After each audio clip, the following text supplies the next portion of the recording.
What's up guys, Jeff Cavalier, AthleteNext.com. Today I'm going to show you how to fix plantar fasciitis once and for all.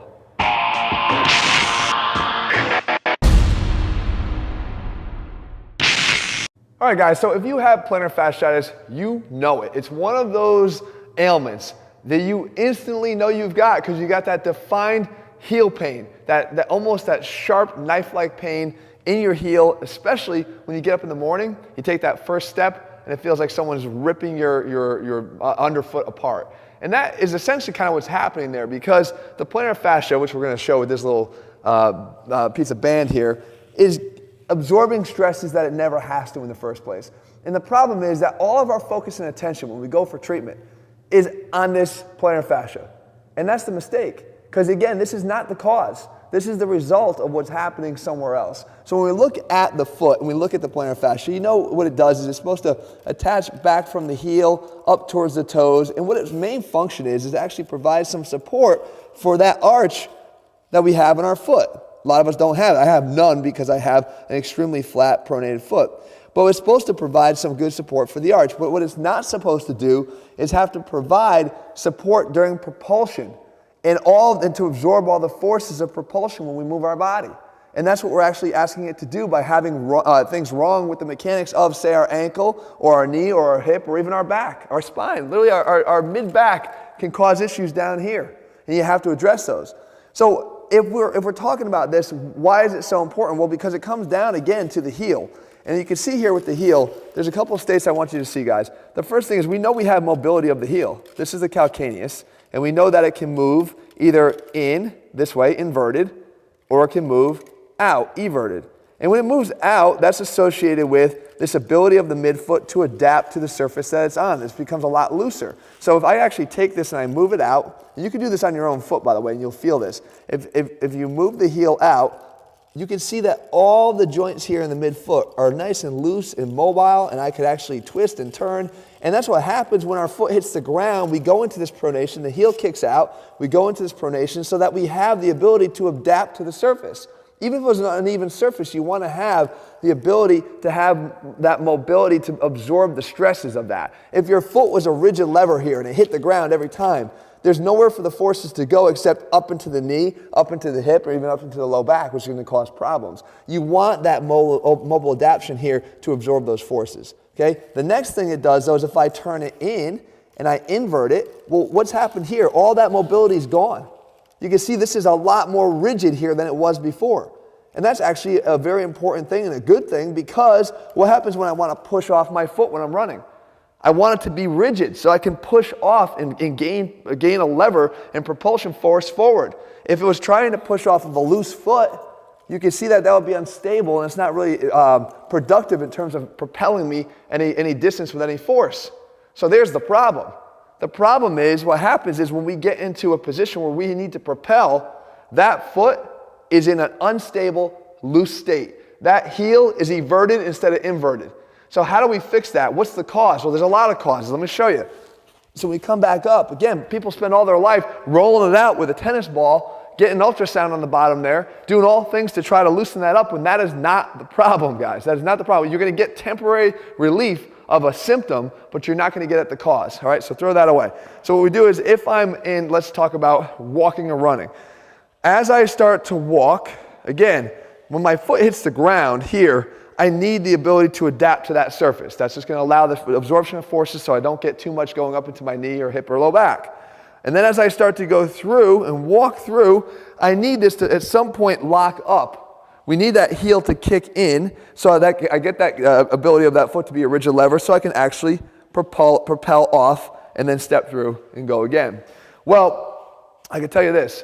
If you have tight calves, you're going to lose that ability to do that. You're going to cause a timing issue down here in your foot that's going to be felt and absorbed by the plantar fascia in a way that it's not meant to handle. Let me spell that out for you a little bit more and show you how that works. So let's say let's work on this side here. As I'm through, you can see that is the moment in gait that I need the most dorsiflexion, meaning the bending of the ankle upwards, right? Closing down this angle between my shin and my foot. I need dorsiflexion here. So as I go through, if I don't have dorsiflexion, why? Because I have tight calves and I can't get that. then what's going to happen? I'm going to get dorsiflexion, but not from here. I'm going to get it through that midfoot. Well, how do we get that dorsiflexion here through the midfoot? We have to make sure it's loose. We have to make sure it's unlocked. We have to make sure that that heel is kicked out. So what we do is, if we look at it, and I'm going through here, I don't have any more dorsiflexion, but I know I need it because I need to be able to load this hip up to be able to come through. What am I going to do? At that point, I'm going to take it from here by keeping the heel kicked out, by having the foot collapse down. Now guess what happens? Now when I go to take a step, and I'm not just talking about taking one, I'm talking about go run a mile and take hundreds and thousands of steps. Every time I'm pushing off of an unstable foot, a loose, floppy foot. And the only thing that can provide support for that is that little, lousy little plantar fascia under your foot that is not designed to do that. Support the arch in standing, great. But be able to supply the rigidness to the foot to be able to propel yourself, no chance. So now I try to push, and I try to push, and I try to push, and I do that over and over and over and over again. That creates a lot of inflammation and strain in that tendon. It over time can cause some tension stress on that tendon this way, which causes heel spurs to form because of all that traction stress, and it's just a big mess. But you need to stretch your calves out. So we talked about some other causes. I'm going to get into those in a second, but what's the problem? What would you do for your calves? I'll hang off of here like this. If I just do this and I hang down, this thing's going to freaking fall over on me. If I'm here and I stretch my calves like this on the stairs, that should do it. No, that won't do it. That won't do it because you're not mimicking the stress that you're actually under when you're at that moment in that backside of gate there that you need to fix. So what you would do is you do a stretch over here against the wall. And you're probably saying to yourself, well, I've done this before. Oh, okay, that's the kind. Do that calf stretch. Yeah, do that with both your knee bent and with your knee straight. So we work the gastroc and the soleus, and I should be good to go. Not really. There's something you're overlooking here. If you remember when I actually took this position here, that position of the heel, right? We said that the problem was that the heel was actually kicked out at that point. We want the heel to be able to be inverted, kicked in, so we could turn it into that rigid lever that we could propel off of. So if we're in that position here, what you want to do in order to turn this heel back in the proper position to be inverted here, you want to drive your foot across your body here. Okay, so you want to drive your leg across your body. So it's not just this way, because if I'm doing this, I'm actually just feeding more into that down and in position, which is part of the problem. But I could turn it on by just allowing my foot to come and reach this way. So as I reach into the wall that way and stretch back here, now what I've done is you can see I've kicked that heel in, which has turned this foot into the lever it's supposed to be, and now I'm stretching out the calf in that position. Okay, just like that. And what we could do is we could actually make it more dynamic, where we go and we just sort of reach across the body that way.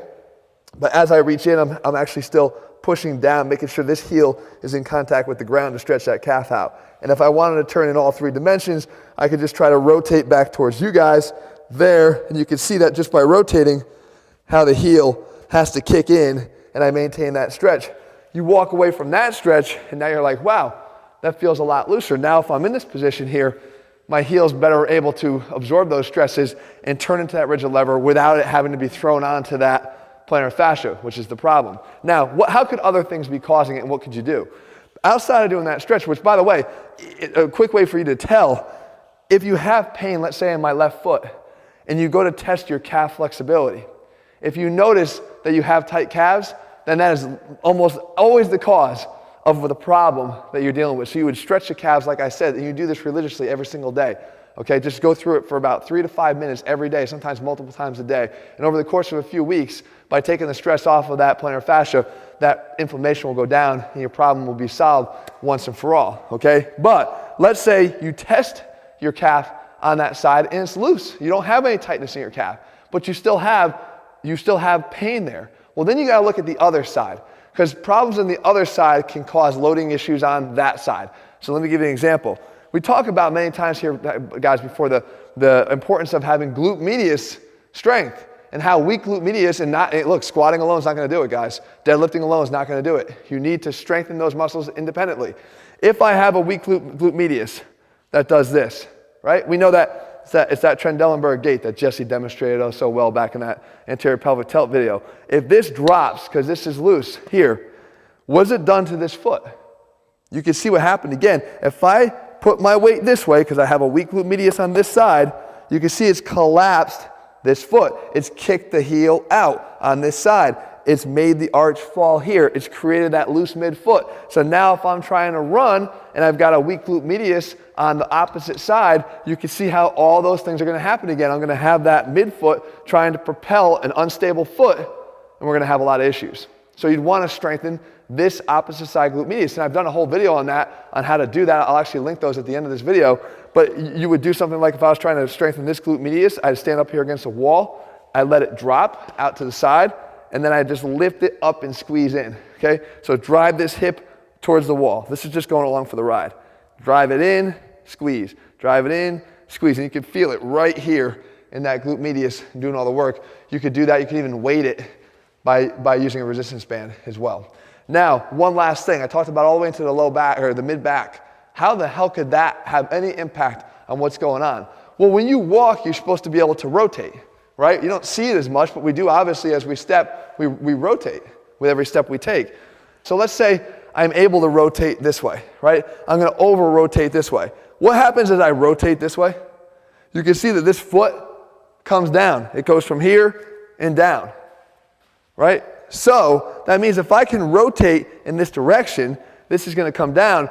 If I can't rotate back, that's going to cause a problem in our ability to get out of that position here. If I lack rotation in the opposite direction, that's going to prevent me from being able to, in a magnified way, as we do step after step after step after step and run after run, that's going to prevent me from being able to get off of that unstable foot, and that's going to cause a problem. So again, an inability to rotate can cause that foot to be put in the same position. So you want to maintain thoracic extension, because thoracic extension gives you the ability to rotate. I can't rotate much when my spine isn't extended.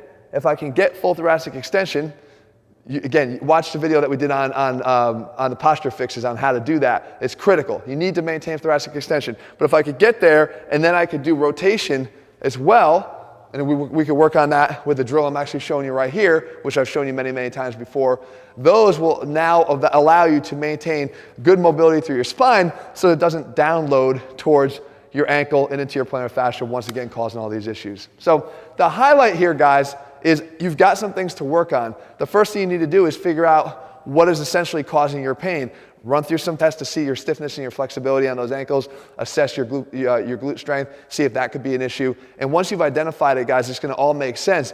But for heaven's sake, stop looking at your plantar fascia and blaming it and saying, why is this damn thing not working? And why is not just rubbing this ball maintaining a solution to this for the long term?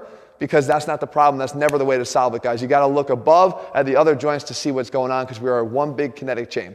So there you have it, guys. I hope you found this video helpful. We always try to put the science back in strength here. Again, it's a little bit of a detailed explanation, but I think the guys that are suffering from this and girls are going to really appreciate the explanation, because they're finally going to understand why they haven't been able to solve it. If you're looking for programs that build in the science into everything we do, all of our training, all of our workouts built on science, you can get them over at athletenext.com. In the meantime, if you found the video helpful, let me know below and leave your comments. What other things have I not covered that I can maybe help you to address? And I'll be glad to do those in the days and weeks ahead. If you haven't already, guys, please subscribe and turn on your notifications so you never miss a new video from us. All right, see you soon.